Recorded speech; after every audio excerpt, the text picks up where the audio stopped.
மன்னர் அவர்கள் உங்களை காண வேண்டும் என்கிறார்.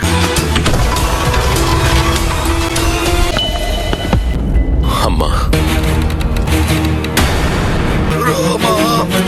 அப்பா, என்னவாயிற்று உங்களுக்கு? சொல்லுங்கள், தாங்கள் என்ன வரம் கேட்டீர்கள் அம்மா? அயோத்தியின் அரியணையில் நீ என்றுமே அமரக்கூடாது, அமரக்கூடாது. என் மகன் பரதன் அமர வேண்டும். இப்பொழுதே நீ இந்த அயோத்தியை விட்டு 14 வருடங்கள் வனத்திற்கு செல்ல வேண்டும், வனத்திற்கு செல்ல வேண்டும்.